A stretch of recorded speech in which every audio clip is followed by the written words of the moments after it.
longer you drag things out from that emotional high, the lower your booking conversion is going to be. Welcome back to another Lo-Fi Monday. This week we are joined by the Fuggler, who Lachlan absolutely loves. It's the teeth. I think our teeth actually match. Yeah, it's real nice. The Fuggler, got this from a claw machine in Japan.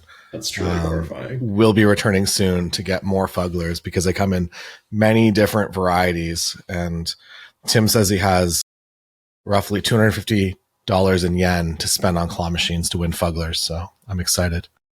Today, though, we're not talking about the Fuggler. Buy low, sell high on the Fugglers. Those are going up, people. I think so. eBay. Today, we're talking about things you learned selling RVs. I feel like this has come up organically in a variety of different scenarios, and you've always talked about it, but we've never focused specifically on it. But I feel like as at least myself as a wedding photographer, a lot of my sales are over email or maybe phone calls. You actually had to do like significantly harder in-person sales for significantly higher value items as well, which I think is interesting. So I'd love to learn more about your time as an RV salesman. This was also years ago. This wasn't like really this year. I mean, like that would have been more than 10 years ago. I was just a young kid actually at that. I was probably 18 years old and got this random job as an RV salesman. I think I'm going to have to turn my hat backward, and I wish I had a polo shirt today. But yeah, I mean, that was a really interesting time for me. And I think, those of you that maybe haven't met Lachlan before know that I'm actually not a photographer. And so I really come from more of a tech and a sales background. And a lot of that sales background does come from this foundation of selling RVs back in Alberta. And, we're talking like, $50,000, $100,000 motorhomes and trailers. And it's really interesting how much those learnings from doing that type of sales actually really translate over to photography. An RV is as much a luxury good as like wedding photography is. It really isn't something someone absolutely needs. It's very different from like a car where, most people need a car to get to work, and that's like a necessity. Even like the way that financing companies or banks classify RVs, they classify them as like luxury goods. So it's really interesting with luxury goods, that sales process is very different from something that's more a commodity or, necessity.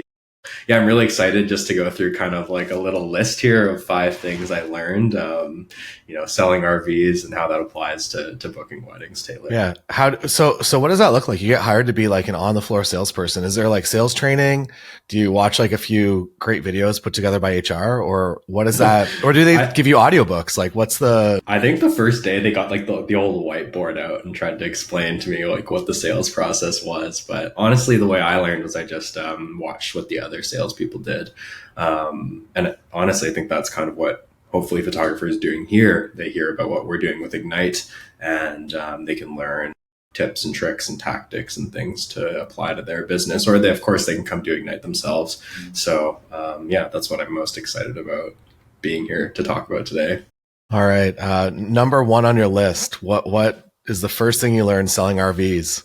Yeah, and this applies so much to couples. Number 1 is that customers really don't know what they want, and you really want to take what they say with a grain of salt. Couples, particularly early on in their wedding planning journey, which is where we typically target couples with our Ignite program and our ads, they really don't have any idea what package they want. They really have no idea how much coverage they need. They really don't have any idea what it's even like to be in front of the camera if they've never had a session before. And so, back in the RV days, I was always stumped when somebody came in the door. I'm like, hey, I'm Lachlan. What are you looking for today? And they're like, yeah, we want a 30-foot trailer. We want it to fit in our driveway. It needs to have a bed and maybe a bunk bed in the back. And I'm like, okay, cool. Sounds great. I have like the perfect RV for you. And so I walk them out on the lot and I'm like, here's exactly what you asked for, 30-foot bed, bunk bed, whatever fits in your driveway. And then they go and they look at it and they're like, nah, that's not what we want.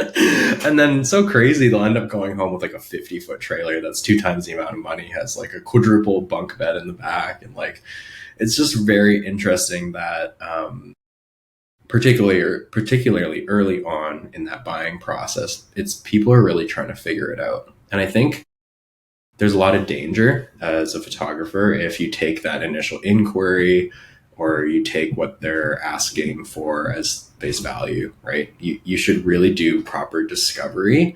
And that's because couples need to work through this. They need to be educated. And I think the best way to do that, honestly, is to start to understand what their vision is for their wedding. And it might not necessarily match what they're saying. So I'll leave you with this idea. It's like the couple has an idea of like, they have a picture. Wow, a picture in their mind of what their wedding should be, what they want it to be, what they want captured. It's very hard for them to articulate that. It's very hard for them to know what it's going to cost to get that vision. And your job as a helper, as a salesperson, is to figure out a solution to that. How do you get them that vision? How do you help them get what they want? And then educate them on, why that costs so much. If you just take what they're saying at face value, you might miss out on what it is they really want.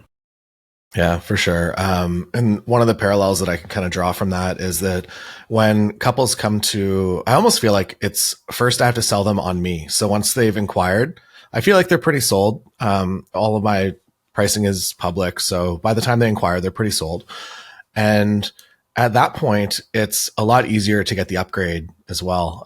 That couples come in, maybe they want a 6-hour package, and then pretty quickly they're like, oh no, we do want the bigger RV. We decided that we want video.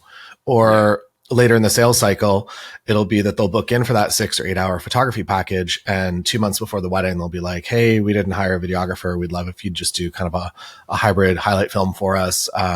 And that's probably the most common upgrade that I see. There's also other upgrades as wedding photographers. You can do photo booths, you can do photo walls, you can do film photography as an upgrade. You can charge per roll. There's all kinds of different things that you can do once the couple is sold on you, because I think that's the hardest part. So them walking into your RV store, knowing that they're going to buy a thing that day, I feel like that is the hardest part. And after that, at least for us as wedding photographers, it gets a little bit easier. For sure. I agree with you completely there, Taylor. And that's actually a tactic that we often use with our studio management team in the Ignite program. This is how we've booked a number of weddings where the venue isn't set, the date isn't set yet, but the couple is sold on the photographer. We say, hey, why don't we just book the base package to lock down the photographer, and we'll work together to find dates that work. And typically in those cases, we make that deposit like refundable. So there is that flexibility there. But now that couple has committed a few $1,000s to the retainer, in their mind, psychologically, they're like, yeah, this is my photographer. They've already made that decision, and they'll make planning and date and venue decisions around that as well. So that's a huge thing. It's not selling the package. It's not selling the bullet points. It's really selling you. And if they feel like you're going to be able to deliver on their vision, that's what it's all about. Yeah, very cool. All right, on to point number 2 that you learned selling RVs that you can now transfer to wedding photography and wedding hybrid, I guess wedding videography as well. Videography as well, yeah. Yes. Yeah, I think again, like this is a luxury good. It's something that people like want. It's not something that they really need. And what that means is that most of the sales process is driven by 2 things: momentum and emotion. And those come in waves, right? So, at the highest point, when they're looking at your portfolio, when they're meeting you, when there's that connection, when they feel like you hear them, you understand their vision, you're excited about making that vision happen, there's this emotional high. And my advice there is actually you really want to build on that momentum, almost escalate the momentum right at the peak. For RV sales, it's like when someone falls in love with like a particular motorhome or a trailer, and they start talking about, hey, like I can't wait to be out on like the long weekend with our friends, and they're imagining their life with this thing. That's like the peak of the emotion.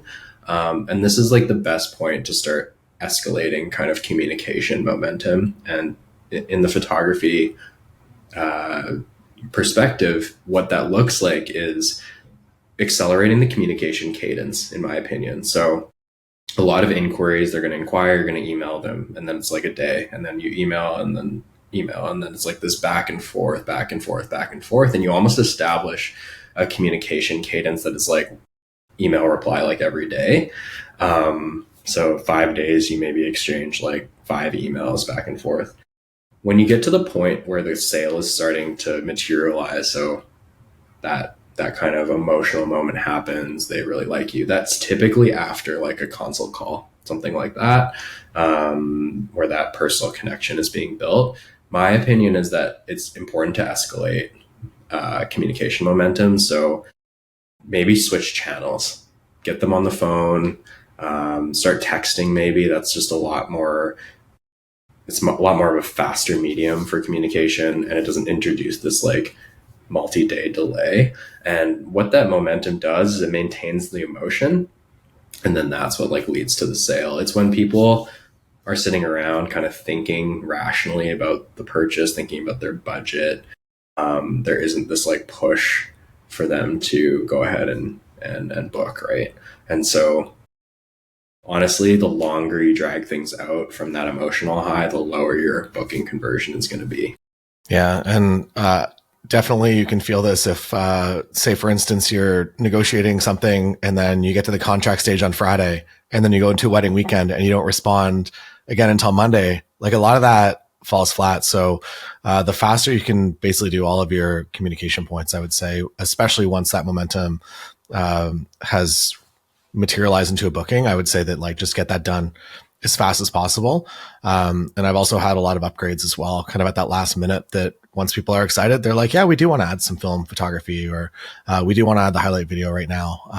And I kind of similar to you, that I always offer that it's not necessarily refundable, but they can move up and down packages. So if they decide that they want to go with a full video team, like they're welcome to go back down to an 8-hour or 6-hour package. But overall, the thing's not refundable, that I'm still there for the day.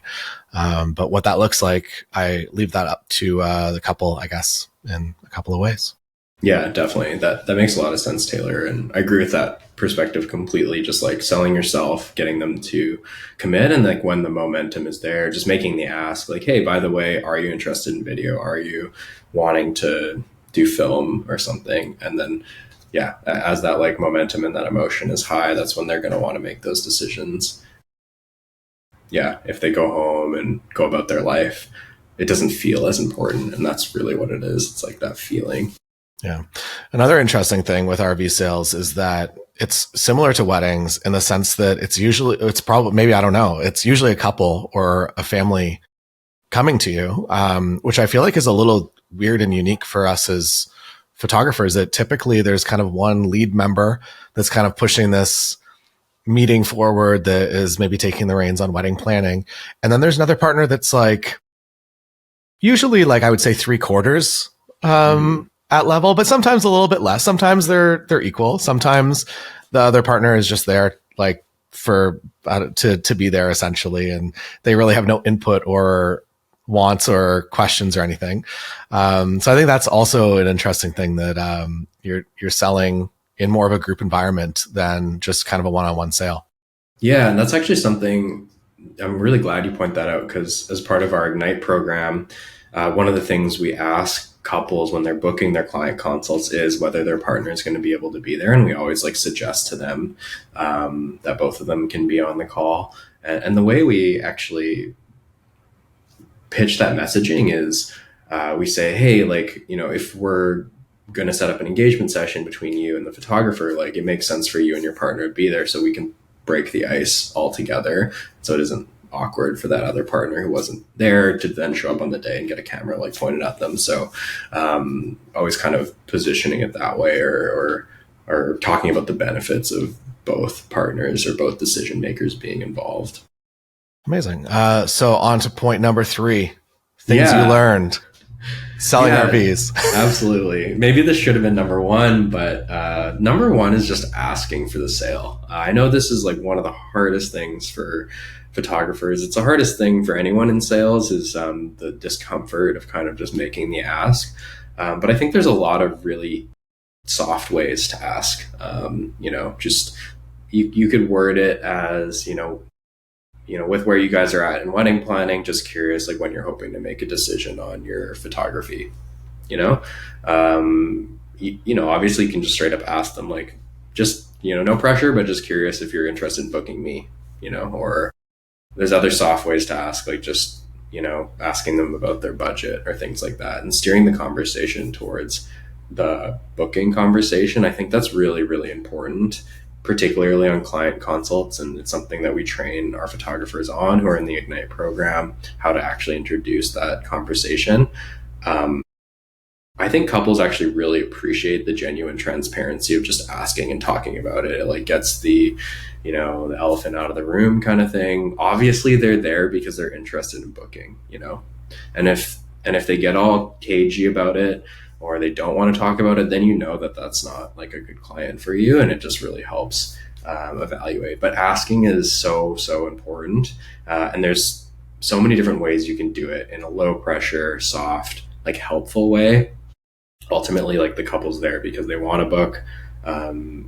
If you don't ask, you can't really help them to book. And it's very awkward for the couple to be like, okay, so we want to book you. Like, what are the next steps? Yeah. And maybe Taylor, you have some suggestions on how to actually introduce that topic. Yeah. So I don't, at least in client calls, I don't ever try to close anything on the spot. If it's very obvious that they're like, we would like to book right now, sometimes they'll actually kind of interject that. The way that I just sign off most of my meetings is saying like, and if you do decide that you want to move forward, it's a 50% deposit. Let me know if that works for you. That's a sentence I added after the first Lo-Fi Monday. I used to just say straight up, like, it's 50% deposit. If you want to move forward, we'll do contract payment, everything online. And usually that's how I leave the conversation, that it's like, next steps, let me know if the package that we talked about is the one that you want to go with, and we can do everything from there. And that's always been kind of my lower pressure close. And I would say probably half the time or maybe a little bit more, within like 10 minutes of the phone call, that they had a quick little conversation. They're like, yeah, we'd like to book. So it's a little less on the spot, and I feel a little more comfortable with that. But it typically does have a pretty fast turnaround.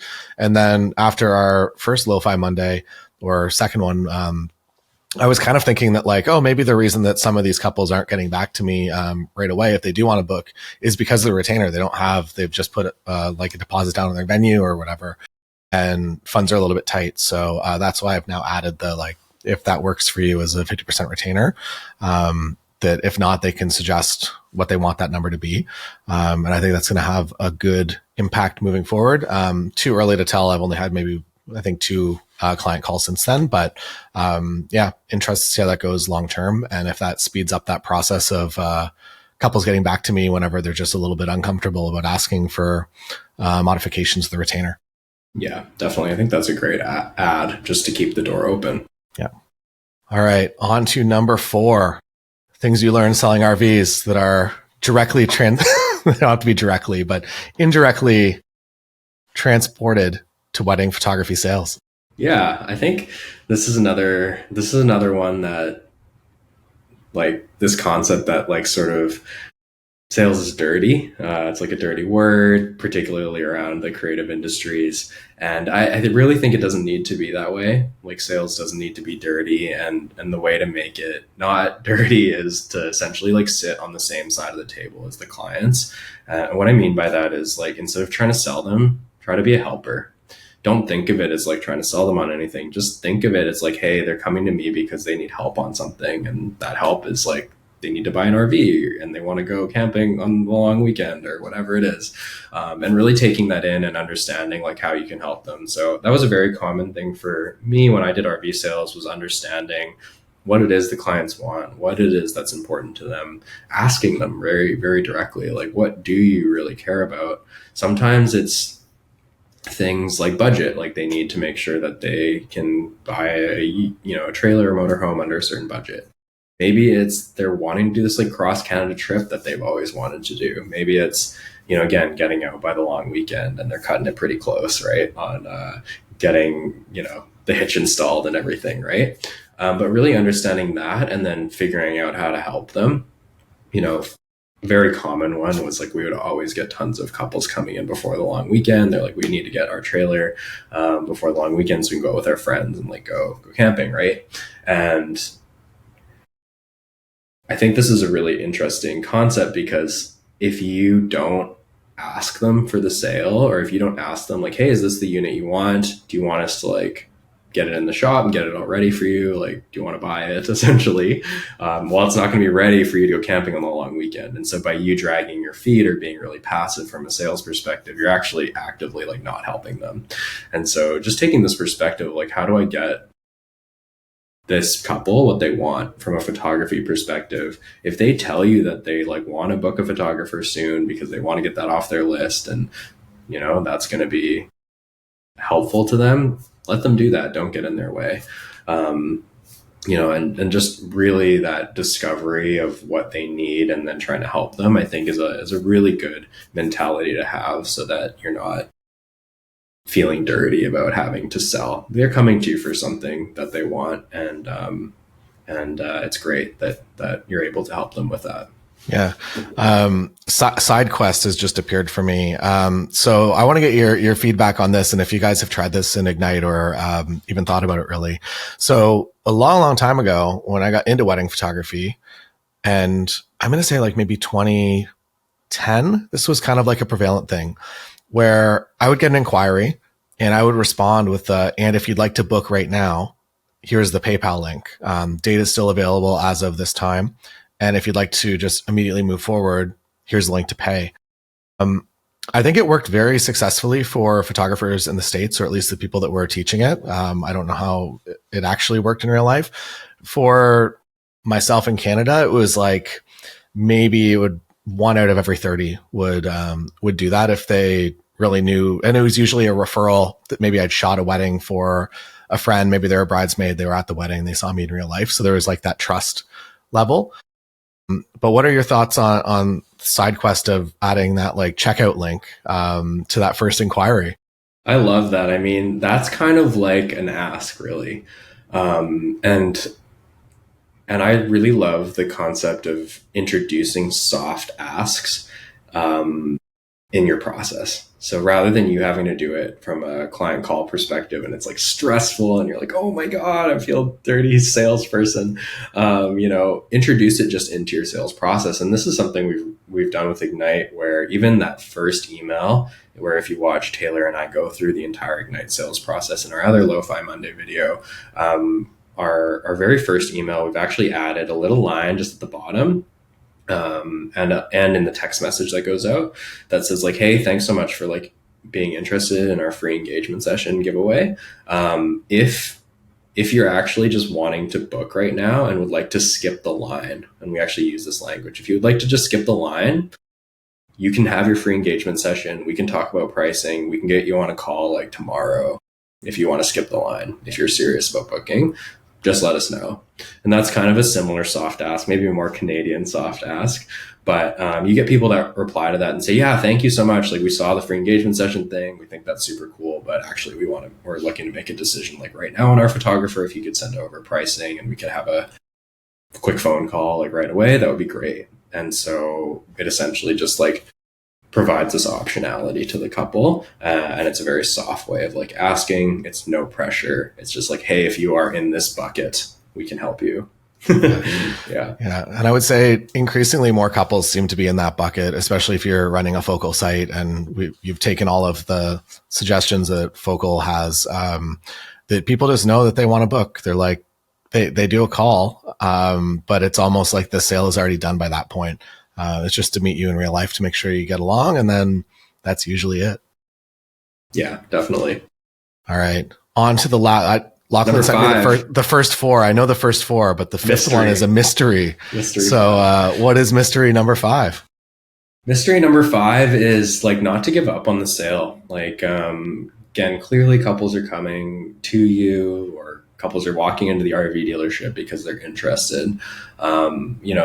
I think it's really important not to give up really early. And this is, I think, a weakness of a lot of creatives that, if they get, they're like, oh, I get ghosted, I get ghosted. I'm like, oh, did you do any follow up? And they're like, what? What's follow up?